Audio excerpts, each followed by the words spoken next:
I jagten på at opklare de svirrende rygter, der på det seneste har eksisteret hjemme i Danmark omkring en nystartet dansk skiklub, der har vi fanget en af de mulige repræsentanter, Niels Vildbred, her på en strand midt i Gambia. Niels, den her nye danske skiklub, hvad går det ud på? Jamen det går ud på, Tobias, det er, at vi har stiftet en forening, en skiklub, som hedder Skiers Lounge.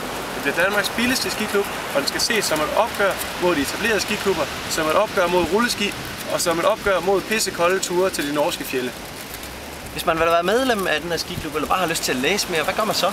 Det du gør, hvis du gerne vil høre mere om klubben, det er at gå ind på www.freeridecreme.dk/Skiers Lounge, hvor du kan læse meget mere om fordelene, og der også er en udførlig guide til indmeldelse i Danmarks billigste skiklub. Kan du fortælle, eller kan du uddybe det nærmere det med den billigste skiklub? Du måske også komme ind på fordelene. Jamen altså, Danmarks billigste skiklub, det betyder, at det koster 149 kroner om året at være medlem af skiklubben. Fordelene er rigtig mange.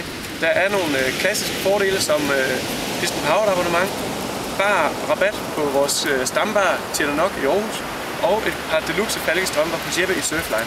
Derudover kan man også få opfyldt sine sportslige ambitioner via vores trampolintræning og vores fysiske træning.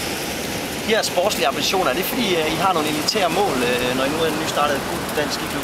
Ja, men det synes jeg. Altså, vi har fået et godt team, vi har mange gode riders, og derfor satser vi også på at komme i top 20 til Freeride DM 2008 i påsken i Lødøsal.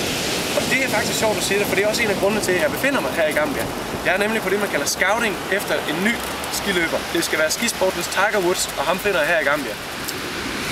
Er der noget, du vil sige her til sidst, mens kameraet ruller, både til det gambianske folk, men specielt også til de mange tusind danske seere? Jamen det jeg rigtig gerne vil sige, det er direkte henvendt til kameraet. Vi er bagen for at se. Tobias Hansen, Rufo Beach, The Gambia, Skiers Lounge TV Live.